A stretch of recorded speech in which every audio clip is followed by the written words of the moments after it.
I'm Gary Granada, and this is my shop. I've been picking for over 30 years.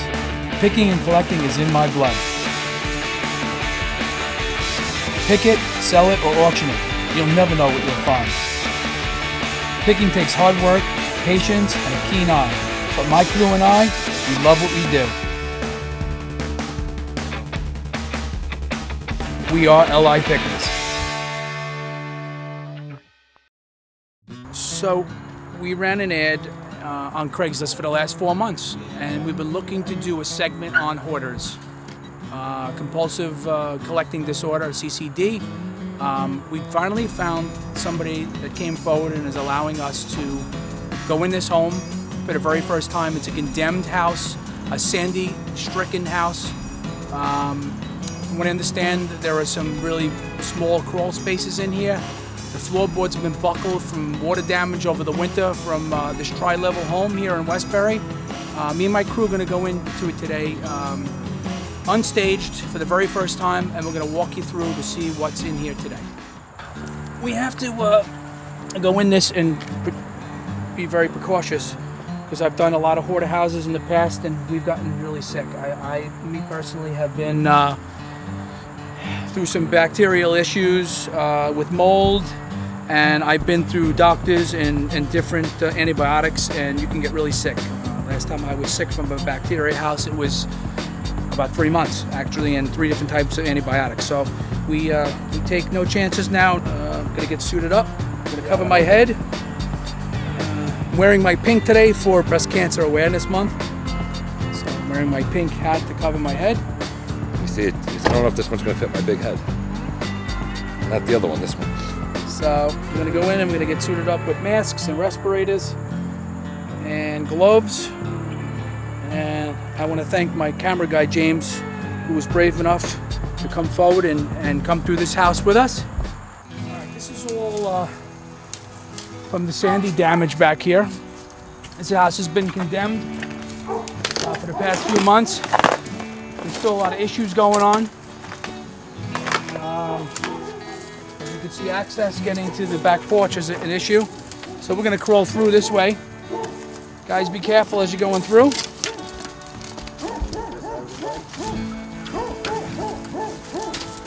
is a big tree.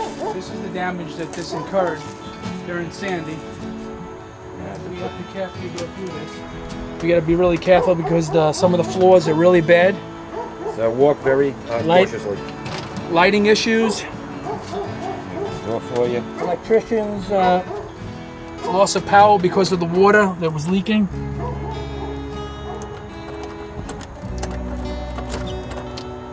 Be really careful, guys. Right off the bat, I could smell a really bad stench in here.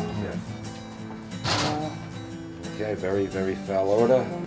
So the main reason why I wanted to do a segment like this is because hoarders, there's a lot of them around, or people with collecting disorders, and these are people that just can't get a handle on things, and they have to keep everything that they collect. There's a nice inlaid dresser. Oriental dresser with an inlaid glass top. Looks like a nice little piece, a lot of work going on here. Matching wall mirrors and a beautiful canopy bed with some mother of pearl inlaid wall hangings, which is pretty nice. It's amazing how people live like this. Oh, there we go. Here's where the floors are buckled up. Very unsafe. You can see how they separated from the floor. This must have been where the water breakage was from underneath the floorboards. Let me just get this mask off so you can hear me. And you can hear the floor creaking from underneath. This is a tri-level home, so I guess the pipes ran through from the 2nd to 3rd floor. Yeah, so what we're going to do is we're going to try to break out as much of collectible or salvageable stuff out of this home as we can. Wow. Here's the staircase we went up to in the tree, an old picture where we went up, where the damage was. There's the tree that went down, and there's the staircase that was ravaged. The roof's still intact. The old rotary phone still active on the wall. You gotta love this, guys. You gotta love it. Look at this. Look at the spider webs on there. What's this up?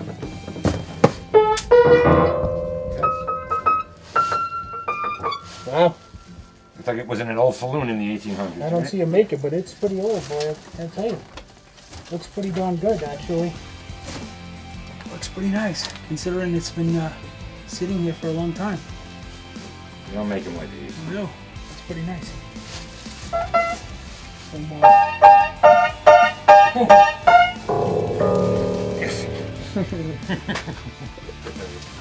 Look at this, man. Woo!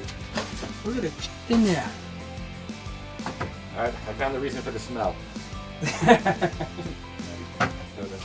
Oh, man. Wow, the stuff that's underneath this bed is incredible. Yeah, I know. We want to pick it up a little bit, like we're putting it away, just see if it lifts a little bit. Oh! What is that? Ah! Oh! Oh! What the hell is that? I have no idea. Pick it up. With your teeth. Oh shit, it's a carcass. Oh my What god. the hell is that? I don't know. I don't want to know. Let there be light. Yeah. We're going to take a 2-minute break. And then we're going to go back in the house and start pulling all the valuable stuff out. What are your first impressions? It's a shame how people live. It is. You hear about it until you see it firsthand, though. It's not to be imagined. I just can't believe people live like this. But it's a sickness, and I know that.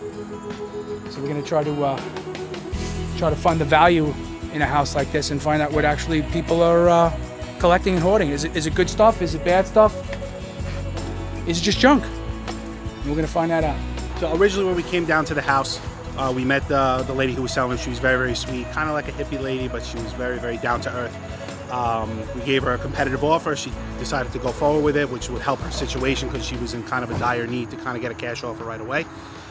We went to the closing. We sat at the closing for a couple, for an hour, 2 hours went by. We started making phone calls. We didn't get anywhere, so we thought maybe, she backed out of the deal or something like that. Next day we get a phone call.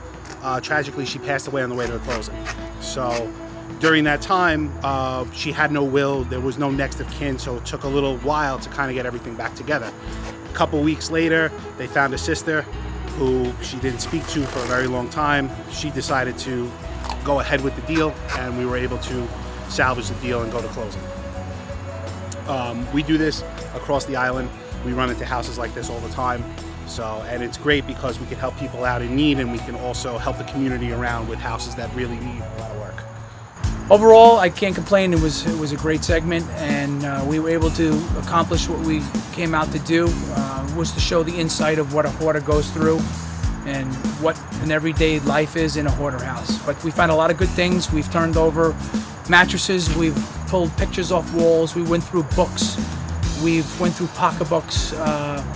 Just to find out and get inside of the head of a hoarder of where they may keep valuables and treasures. And with no other family members available, there's nobody else to, receive all these goods at the end of the rainbow, and we're very fortunate to be here to do that. And I want to give special thanks to my crew who came out and helped me do this interesting but disgusting job. Eric and Billy, and my videographer James, I appreciate it. And I want to thank Nassau Buyers. I want to thank Eric, Bill, and Lori for giving us the opportunity to show you what goes on in a hoarder's life. So thank you very much.